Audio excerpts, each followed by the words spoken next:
This is another video of me showing you how Zacharia works. Recently, people keep asking me two questions about Zacharia. The first one is, how did I get it to sound so human? And then the second one is, how exactly have my LinkedIn account, how has it not been banned, right? And then that's quite fascinating, yeah, but I'm going to answer both properly. So first off, Zacharia is not one thing. It's three layers working together, and understanding the layers is what makes the result make sense, okay? So people ask me, what algorithm are you using? What tool are you using? No. Right, so it's three layers, like I said. The first layer is the body. So Zacharia uses something called Selenium WebDriver. So it's the same technology developers use to test websites. So what it does is that it controls Chrome just the same way that you do, right? So first off, it loads Chrome. You can see how we just did it right now, yeah. And then, but I had to manually put in my login details, right? So it logs in like a real user, right? But after that is done, right, it begins to operate the computer for me. So it moves the mouse, it clicks buttons, it scrolls through profiles, it reads text directly from LinkedIn space structure. LinkedIn sees a Chrome browser session, right? Not a bot, not an agent, not an API call.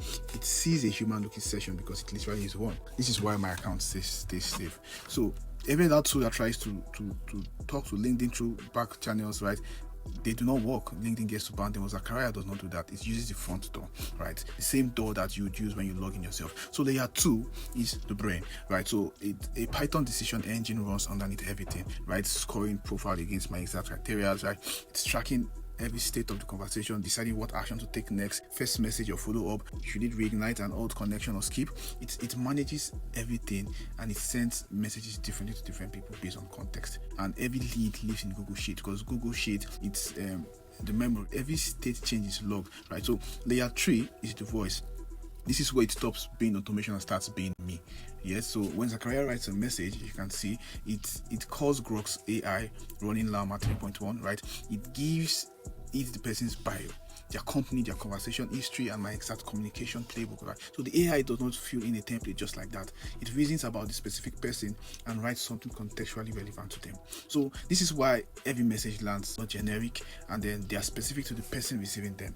The result is really crazy, and I've been using this for a while.